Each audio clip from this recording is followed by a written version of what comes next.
No. For Sunday. Hindi na ako handahan mo. So, po, magandang umaga po sa lahat. Happy birthday sa akin, hindi pa. Bali, sinimulan po kasi ni Ate Marie sa mensahe nung kung last two Sundays patungkol po sa the day, no? Sa araw, sa araw. Ang sinimulan niya sa mensahe, yung pong awit 118 na this is the day that the Lord has made. Let us rejoice and be glad in it. So, doon po siya nagsimula ng isang Sunday. Tapos last Sunday naman ay doon po sa kanta rin.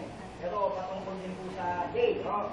Yung pong the joy of the Lord is our strength. Pero ang pinaka-concentration naman po doon ay this day is holy to the Lord. This day is sacred to the Lord. So, doon po sa mga yon ay sinundala rin po natin at ang pinakamensahe naman natin ngayon ay Judgment Day. Judgment Day. Patandaan po natin na talagang ang Biblia ho ay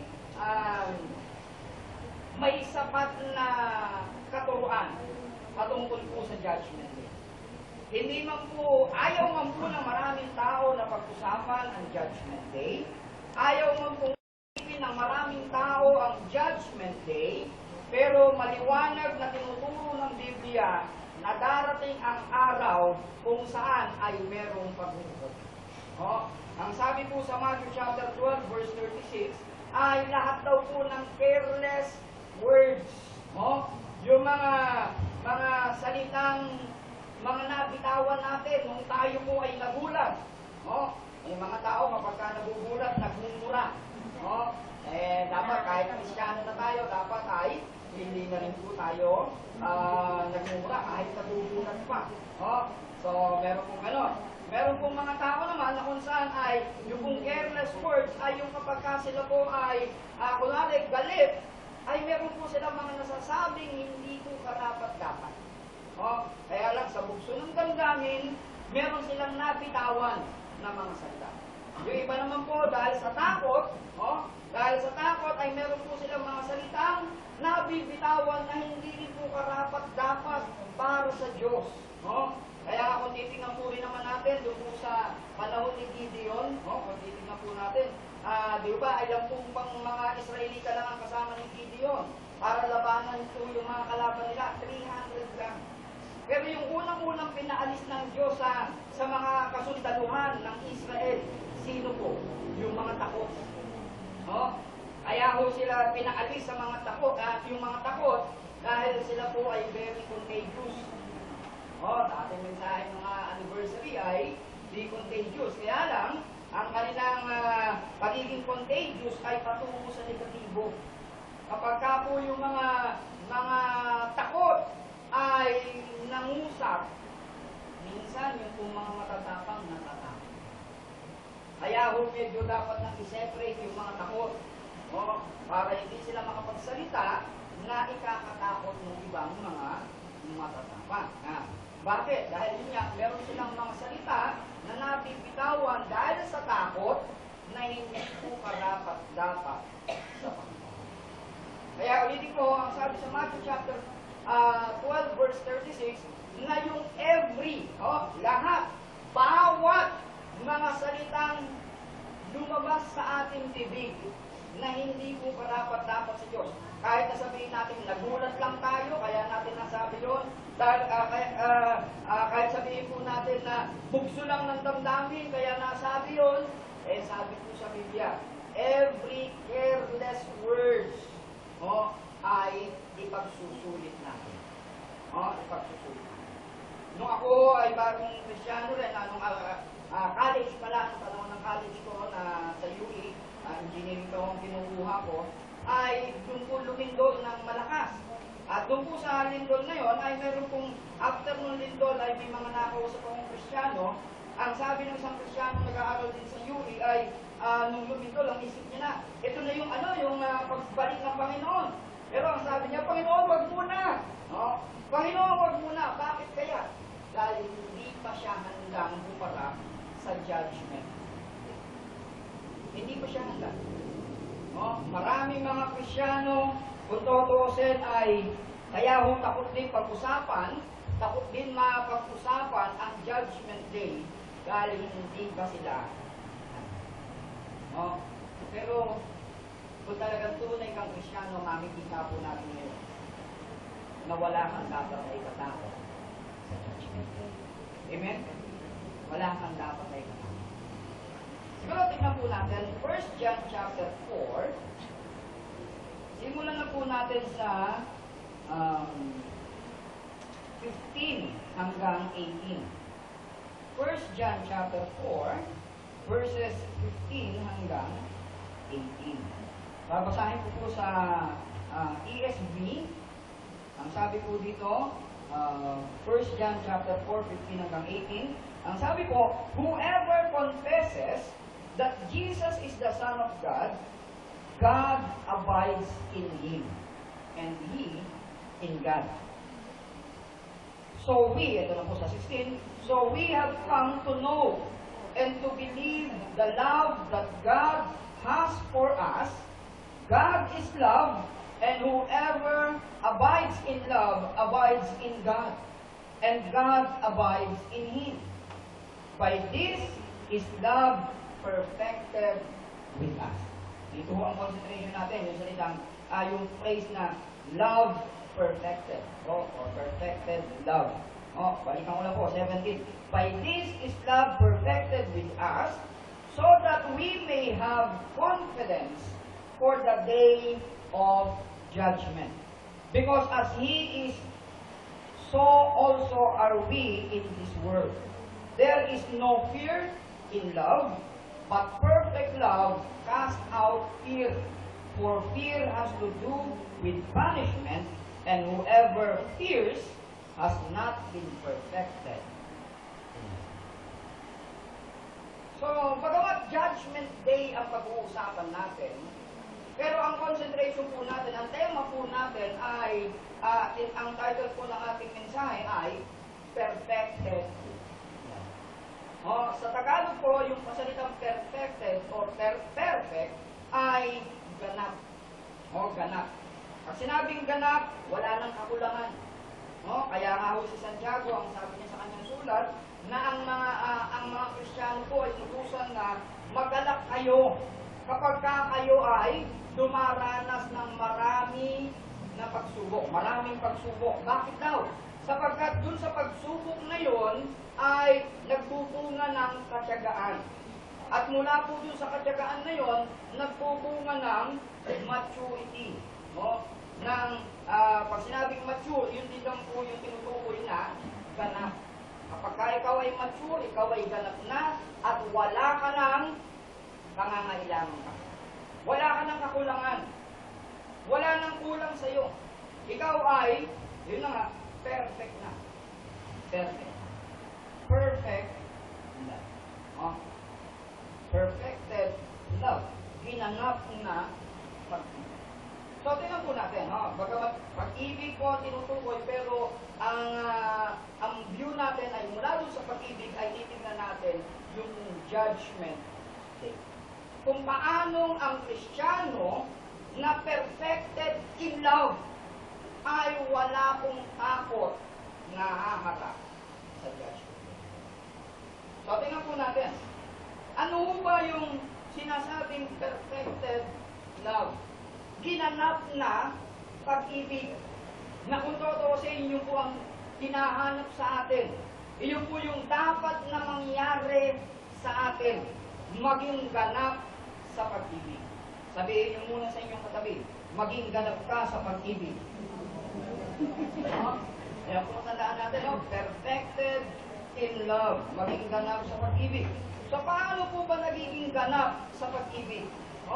Hindi ho ba sapat na tayo po ay umiibig sa Diyos at tapos ang Diyos ay umiibig? Kung tutusin, pag sinabi mo natin na perfected in love, ito po ay talagang, yung bang ikaw ay talagang ramdam na ramdam mo na talagang ang Diyos ay sumasayo, ang Diyos ay iniibig ka, at ikaw naman talaga ay umiibig. Kung tutusin, pagka talagang ikaw ay umiibig sa Diyos, yun ang talagang ine-expect sa mga Kristiyano. Ang Kristiyano ay inuutusan ng Diyos na umibig sa Diyos. Ang lahat ng tao ay hinahanapan ng Diyos na umibig sa Kanya. Bakit? Ano po yung first and greatest commandment? Oh, love the Lord with all your heart, with all your mind, with all your strength, and with all your soul. Yun po yung first and greatest commandment. Pangunahin. Na kung yung pa lang ang yung meron ka, lahat na ng 10 utos, sigurado, nagagawa. No? Dahil may connection po dun sa first and greatest commandment, yung second greatest commandment. Yung kung love your neighbor as you love yourself. Patungkol na naman po sa pag-ibig. No? Kaya nga ho, pinakainaan mo talaga, ang mga Krisyano ay pinapalakad talaga sa pag-ibig. Lumakad tayo sa pag-ibig. Unang-una, kanino? Pag-ibig natin, siyempre. No? Totosin sa lahat ng relationship, ang pinakapangunahin, pag-ibig sa Diyos. No? Relationship ng mag-asawa, magiging matatag ang relationship ng mag-asawa kung matatag ang relationship mo. No? Sa pamilya, may mga pamilyang mga nasisira. No? May mga pamilyang nagkakawatak-watak. Ang pamilya, mananatiling buo ang relationship ng pamilya. Meron naman po, buo naman talaga yung pamilya, magkakasama nga, pero hindi naman gaano nag-uusap. No? At baka naman nag-usap, minsan ayaw natin na rin yung bangayan. Pero ang tunay na talagang buo ay yung sama-sama sila at masaya. Amen? Sama-sama at masaya. Nagkakaunawaan, nagtutulungan. So naroon po, ang pinakaano ay nagiging maayos po ang relationship din ng pamilya kung maayos ang relationship natin. Kaya kung titignan po natin dito, ano ba yung perfected in love? Or perfect love? No? Pag sinabi po natin, ito po ay, ito ang tinutukoy, balikan po natin, no? Ang sabi, unang-una talaga nakapaloob dyan, verse 15, whoever confesses that Jesus is the Son of God, God abides in Him and He in God. Sino ba ang tao na meron pong masasabing merong perfect love? Hindi po mga unbelievers o hindi mga Kristiyano. Sila nang nagpo-confess na si Jesus ay Diyos, na siya ay anak ng Diyos, no? Siya po ay Kristiyano, at siya ay merong perfect love. Bakit? Dahil ito ang sabi, whoever confesses that Jesus is the Son of God, God abides in Him and He in God. Ang Diyos ay nananahan. No? Pag sinabing abides, nakatira. No? Nakatira. Pag sinabing nakatira, umalis man ng bahay, magtrabaho, saan uuwi pagkagaling sa trabaho? No? Sa bahay. Sa bahay, nandoon po ang kanyang comfort. Sa bahay, nandoon po yung, pagamat nandoon, minsan, gusto natin lumabas, makita naman ibang mga sceneries na ginawa ng Panginoon. So, kung gusto natin, pero ang hahanap-hanapin pa rin natin yung bahay natin. Sariling kwarto, sariling higaan. Di ba? Hahanap-hanapin natin dahil nandoon na yung ating comfort zone. Nandoon na, kung saan sabihin natin, namasyal tayo, ilang araw, masaya tayo, pero pagka hindi nahanap pa rin natin yung bahay. No? Mas masaya pa rin talaga tayo dun sa bahay. No? So, ibig sabihin, kung ang Diyos ay nananahan sa atin, abides, ulitin ko, nakatira ang tinutukoy ko. No? Nakatira. So, kung ang Diyos ay nakatira sa atin, ibig sabihin, siya po ay nananatili sa atin. No? Hindi po siya umaalis. No? Ito po ang tahanan niya, poprotektahan niya. Ito po ang tahanan niya, pangangalagaan niya. Ito po ang tahanan niya, kaya siya ay masaya. No? So, naroon po ang pinakanalo doon. Kung talagang tayo po ay Kristiyano, ang sabi mo dyan, ang Diyos ay nakatira sa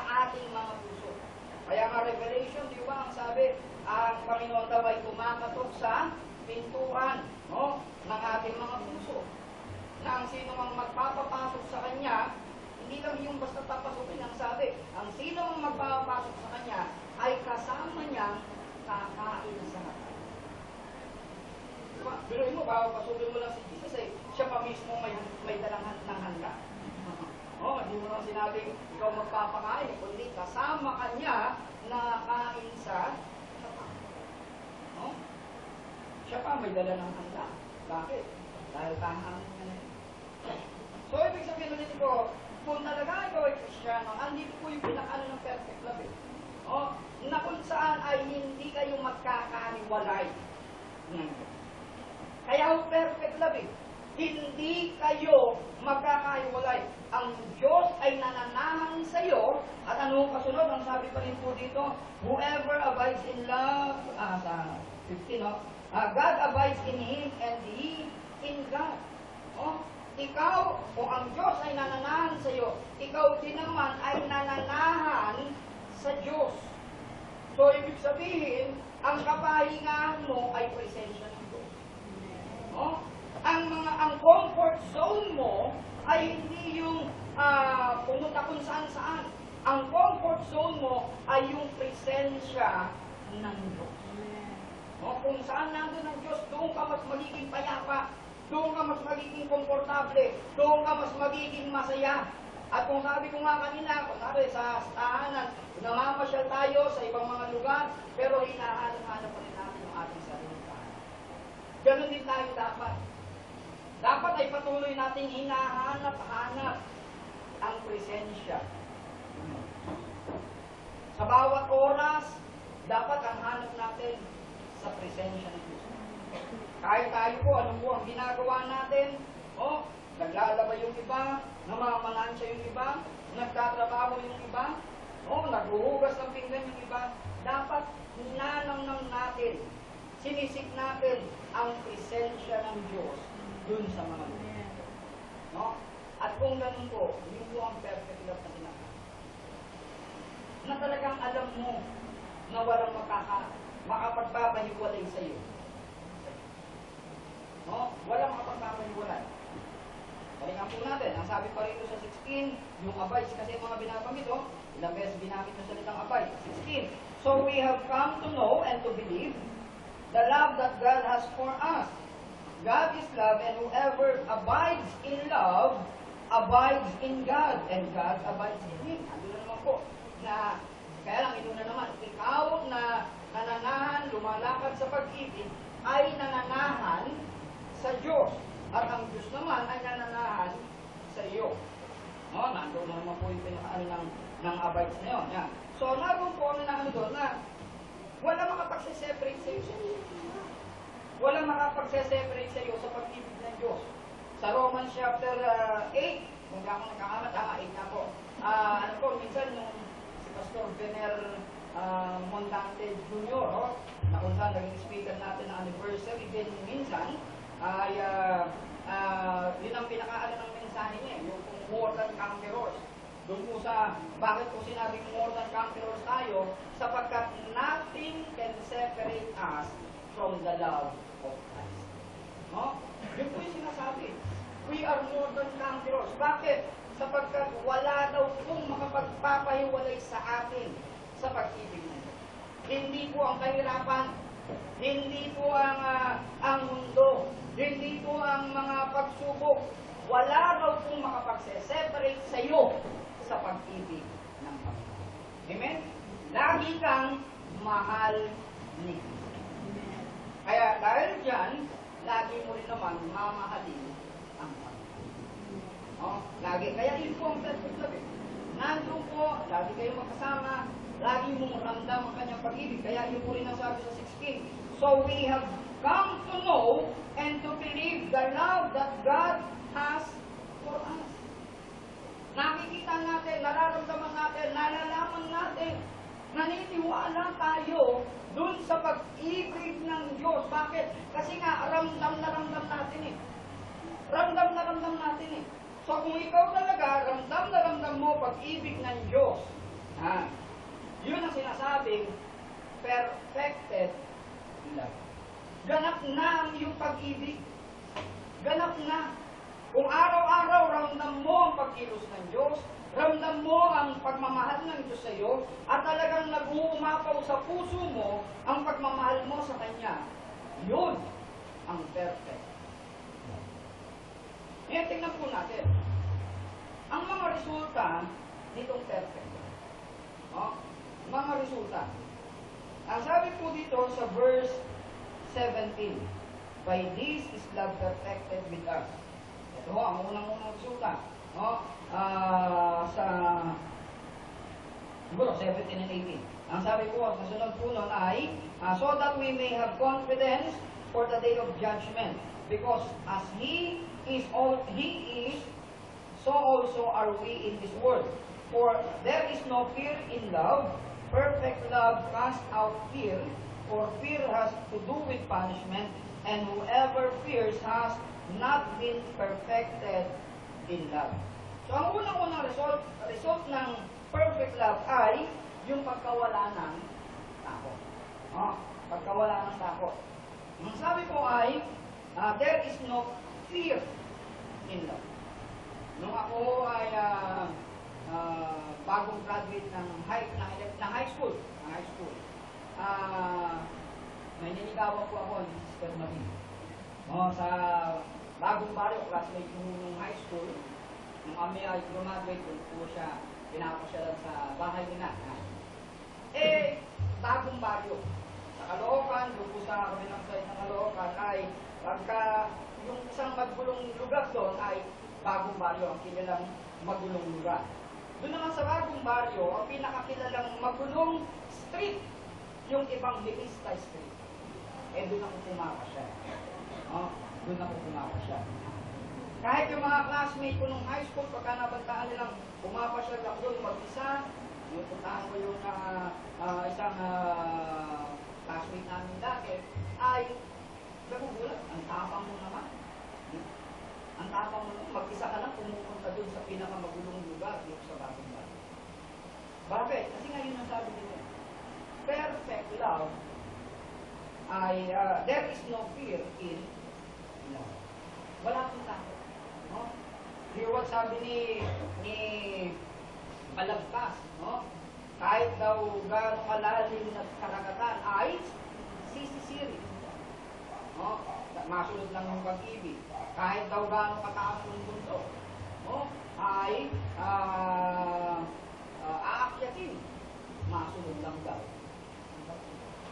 So, ibig sabihin, kung talagang ikaw ay umiibig, kung totoo pag-ibig mo, mapaglalabanan mo yung takot. Kaya yung po kasunod pa rin sa 18. Ang sabi po doon, but perfect love casts out fear. Pinakatanggal ang takot. Kaya kung tayo din naman ay naglilingkod sa Diyos, totoosin ay, kung talagang tayo po ay nagmamahal sa Diyos, yung takot ay mawawala. Paglalabanan mo eh. Bakit? At dami kayo pwedeng katakutan ng maraming tao. Marami mo sa Pilipino, hindi sanay humarap sa mga tao. Sa eskwelahan nga lang po eh. Pagka-reporting, o kaya graded recitation. Maraming mga tao, takot na takot. Takot na takot. Bakit? Dahil takot humarap sa maraming tao. Takot humarap. Kung ikaw ngayon ay mag-preach, meron sabihin, si CJ ay next Sunday ay mag-preach. So, paano yun? Yung takot. O kaya si Nehemiah. Diba? So, paano yun? Matatakot. Diba? Pero ang sabi nga, kung talagang mahal natin ng Diyos, at ito po ay tawag niya sa atin para sa paglilingkod sa Kanya, ano yung paglalabanan natin yung takot? Paglalabanan natin yung takot, at tayo po ay susunod. Kasi pagka naandun yung takot, kung ang nakahagi ay takot, hindi ka makapag-minister. Di ba? Hindi ka makapag-minister. At kahit na tumayo ka man at talagang naandun yung takot, at hindi mo napaglabanan yung takot habang nakatayo ka, yung pagsasalita mo, yung mensahe mo, hindi ganun magiging kalinaw. Di ba? Hindi. Bakit? Kasi nandun yung takot eh. Nung ako ho ay nagturo sa Bible School, isa po sa tinuro kong subject ay evangelism. So yung mga estudyante ko, ginawa ko ay nilabas ko. O, di ka, punta tayo sa bus, punta tayo sa mga palengke, punta tayo sa mga bus station, maharal kayo. So meron ako o sige, pupunta tayo sa bus station, pero sasakay muna tayo ng bus. So itong isang estudyante ang mangangaral. Pag nandun na kami sa bus station, itong isang estudyante ang mangangaral. Pagka pupunta naman kami ng palengke, yung isang estudyante naman ang mangangaral. Siyempre, ang unang-unang mangangaral, yung nasa bus, papunta na sa bus station. Hindi sabi nga, basta, ayan, bayad kami. Bayad kami. Siyempre, pasahero din kami. Bayad. Tapos nung ay yung naka-assign na, gusto, pag-training muna ako. Sige, pag-train siya. Pinag-train ko. Tapos, sabi ko, sige, punta na doon, tayo na. Mangaral ka na. Sandali lang, pastor, sandali. Medyo mapalakas pa ng loob. Tapos mga 3 minutes na, sige na, tayo ka na. Tayo siya. Tapos nung tumayo, nagsimulang magsalita, makikita mo yung takot pa sa kanyang pananalita. Pero, habang yung nagtatagal ng konti, o habang lumalaon yung kanyang pagsasalita, nandun na napaglabanan na yung takot, at tapos nandun na talaga naging, yung bang maging, masabi natin, authoritative yung kanyang pangangaral. Na talagang siya ay naniniwala dun sa kanyang pinapangaral, na talagang siya ay nandun na, nakatutok na talaga dun sa pangangailangan ng mga tao. No? So, ibig sabihin, ramdam mo rin naman kung yung ang nagsasalita ay natatakot, at tapos ay kung mapaglabanan yung takot, ramdam din ng mga nakita nila. No? Nararamdaman nila. Kaya yun po pinakailangan dyan, na kung saan, kung maghahari ang takot sa atin, wala tayong matutunan. Pero kung mapaglalabanan natin, at yun nga ang sabi dito, ina-assure tayo na perfect love casts out fear. Amen? Ang ganap na pag-ibig ay pinapatalsik, tinatanggal, pinapalayas ang takot sa atin. Amen. Kaya kung tayo po ay tinatanggal na yung takot sa ating puso, ano pa po sabi dito? Sa 17, so that we have confidence for the day of judgment. No? Kapag tayo po ay natanggal yung ating takot, ano sabi? We will have confidence. Ano ba yung confidence? Ang confidence ay lakas na loob. Ang confidence ay yung bang, pagka ikaw ay, ganito nga, pagka ikaw takot, masaya ka ba? Hindi. Pagka ikaw ay confident, masaya ka ba? Di ba? Pagka confident ka, masaya ka rin. No? Sige po natin. Ang mga sa estudyante, kapag ka hindi ka nakapag-review, no? Sa exam, kapag ka ikaw ay hindi ka nakapag-review, ano mo pakiramdam? Takot. Di ba? Pero kung paborito mo yung subject, at tapos ay alam na alam mo yung tinuturo o yung tinuro sa'yo, at ikaw ay talagang nakapaghanda, nakapag-review, ano mo ang gagawin, ano mo mangyayari sa'yo pagka-exam? Confident ka, wala kang takot, masaya ka. At ikaw pa nga ay naiinit na iniisip mo, gaano kaya ako kataas? Di ba? Gaano kaya? Nandun kagad yung maisipan na, yung iba kasi ang sabi, makapasa lang, makapasa. Kaya yung iba, dahil yun ang panalangin, Panginoon, makapasa lang. 75 na lang. No? Kasi yun ang panalangin siya, makapasa lang. No? Dapat kung mananalangin ka, lakihan mo na. Yung ba? Lakihan mo na. Kung mananalangin ka, perfect na, Panginoon. Yung ba?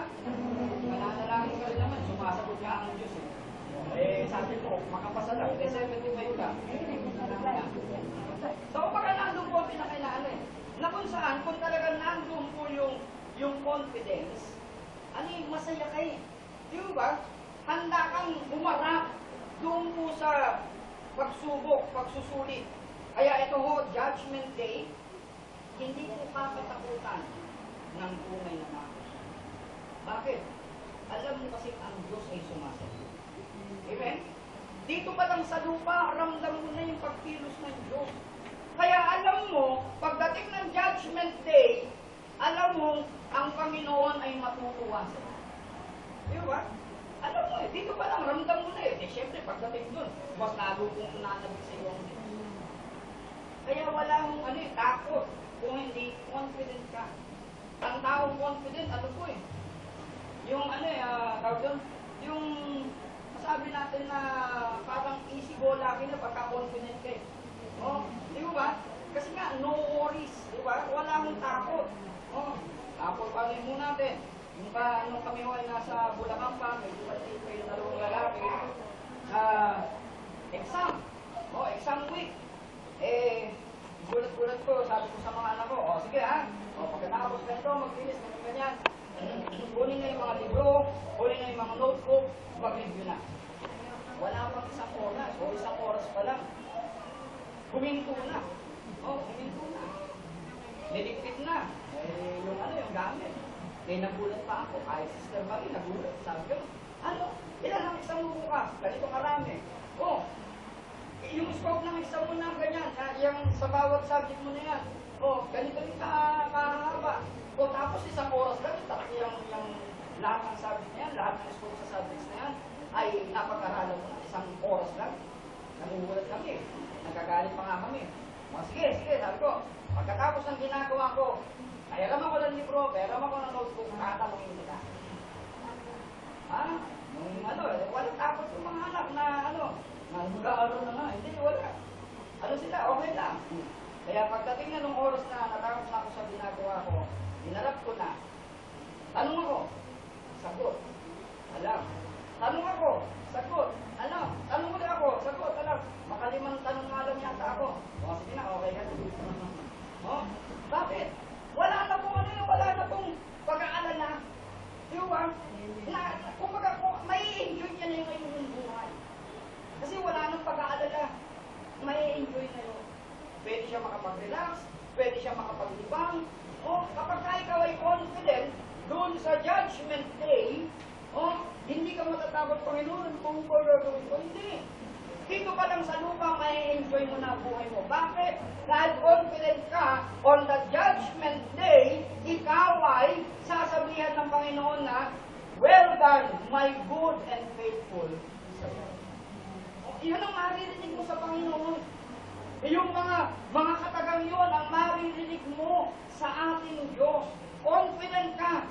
Bakit si Pablo? Ano sabi ni Pablo? I have fought the good fight. I have finished the race. I have kept the faith. Sigurado na agad eh. Nanagampanan niyo yung mga bagay na yun. Kaya sabi niya? Pagdating sa langit, confident siya na meron daw corona sa ating. So, ganun din po tayo. Kung talagang ramdam niyo pag-ibig ng Diyos sa bawat araw, kung nararamdaman niyo talagang nakukumabaw ang pag-ibig niyo sa Diyos sa bawat araw, nandoon ang confidence. Magkaroon man ng linggo, hindi mo papanalangin, Panginoon, wag mo na. Hindi mo tupit na yung si Juan nga sa Revelation, nung sinabi ng Panginoon na siya ay paparating, ano sabi ni Juan? Come, Lord Jesus, come quickly. Nandun pa yung pagmamadali. Sabi ni Juan sa Revelation, come quickly, Lord Jesus. Bakit? Kasi confident siya na siya ay, pagdating sa Judgment Day, hindi siya parusa. Pangatlo, bukod po sa fear, bukod po sa confidence, ang perfect love ay nagbubunga ng pamumuhay sa kabanan. Kaya confident ka dun eh. Kaya wala kang takot dahil nakapamuhay ka sa kabanan. Tingnan niyo po, verse 17. This is love perfected with us, so that we may have confidence for the day of judgment.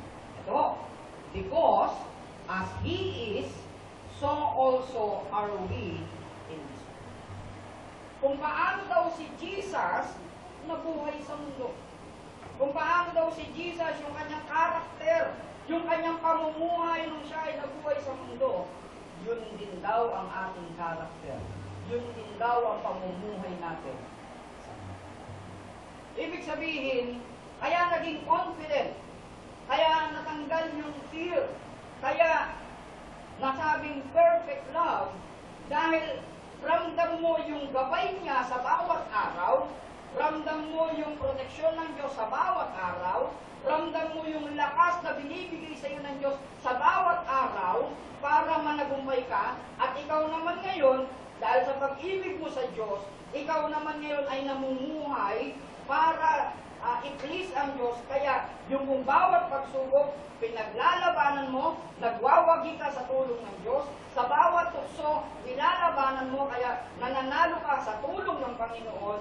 Kaya dahil dyan, ikaw ay nakakapamuhay kung paano namuhay ang Panginoon. You will be living in Christ likeness. No? Na ikaw ay talagang magiging katulad ni Kristo. Ano sabi ni Pablo sa Galatians? Ang sabi niya, I have been crucified with Christ. Nevertheless, I live. Yet not I. Ang sabi niya. Hindi na ako ang nabubuhay. Kung hindi sino? Si Jesus. But Christ lives in me. Kung si Kristo na ang nabubuhay sa iyo, ibig sabihin, yung kanyang karakter na ang makikita sa iyo. Sino ba ang liwanag ng mundo talaga? Ang Kristyano? Hindi. Si Kristo ang liwanag ng mundo. Amen. Pero ano sabi sa Matthew 5:16? Ang sabi sa Matthew 5:16 ay, let your light shine before men, that they may see your good works. Bakit po? Kasi nga, nagliliwanag tayo dahil si Kristo ay sumasa atin. Kaya tayo nagliliwanag kasi si Kristo ay sumasa atin. Kaya tayo nagkaroon ng mabuting gawa kasi si Kristo ay nasa atin. Bakit? Ang sabi ng Panginoon, apart from me, you can do nothing. Wala kayong magagawang mabuti. Wala kayong magagawang mga masasabing karespeto. Wala ho. Pagkus ay lahat ng ating kabutihan, masasabi natin, yun po ay dahil sa ating Panginoon. No? Kaya ang sabi ni Apostol Pablo pa rin sa Pilipos, I can do all things through Christ who strengthens me. Siya nagbibigay sa atin ng lakas. Kaya yung pagwagi natin sa tukso, sa mga problema, yun po ay dahil sa lakas na binibigay sa atin. So, ibig sabihin, narito, yung perfect love na yun, yung kaganapan ng pag-ibig natin, yun po ang nagtutulak para tayo po ay mamuhay sa kabuhay. At ito talagang kabanalan na to, na kung saan ay, syempre, pinasimulan ng Panginoon, tayo po ay pinatawad mula po sa ating kasalanan. Lininis mula po sa lahat ng ating karumihan. Kaya tayo po ay naging banal. Yung kabanalan naman ay sinapapamuhay natin dahil pa rin sa Panginoon. Dahil pa rin sa Panginoon. Kaya dahil po dyan, anong sabi? Nandun tayo ay merong confidence. Kaya ang sabi ko, pero ang pagpaposit, ang confidence na tinutukoy na dito ay hindi yung pamumuhay mo lang sa kabutihan. Kundi ang pinaka-confidence ko, kasi nga, ramdam mo yung pagkilos ng Diyos sa buhay. Ramdam mo talaga yung gabay niya. Kung wala yung gabay ng Panginoon, hindi ka magwawagi sa pagsubok. Hindi ka mananalo sa pagsubok. Hindi ka makakapamuhay sa kamay.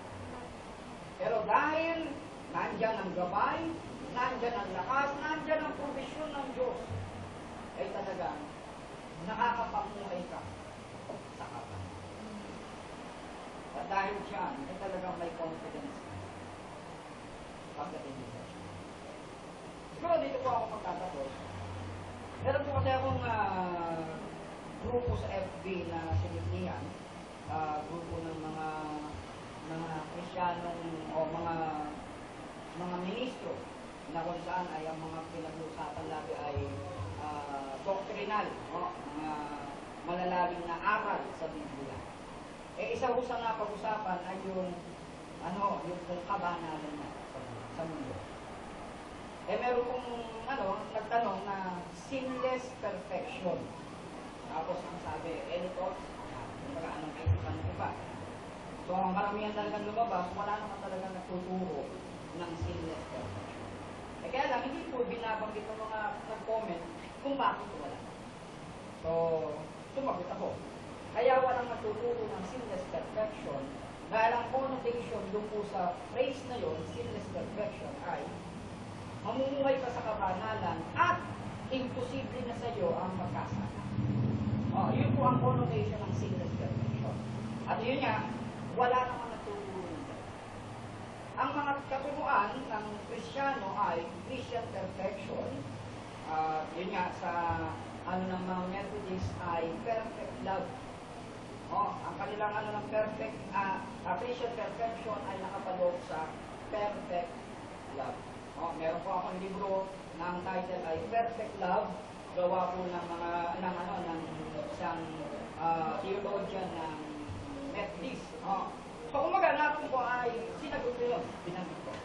At tapos ay pinakita ko na, yun nga, na kung tutusin, kung Biblia pag-uusapan, pwedeng mamuhay na may kabanalan ang Kristiyano sa mundo. At yun nga, tutusin, sa nakita po natin, kung paano si Kristo, gano'n din tayo sa mundo. Di ba? Din ang pamuhay ka sa kabanalan. Dahil si Kristo po ba ay namuhay sa kasalanan? Hindi. So ngayon, ay meron din nag-comment nung isa na medyo nasa pagtanggit na bago pa ako sumasagot. Na ang sabi nyo, edi syempre yung mga Wesleyan, yung mga Methodist, naniniwala sa Christian perfection, sabi doon, paano yung kanilang assurance of salvation?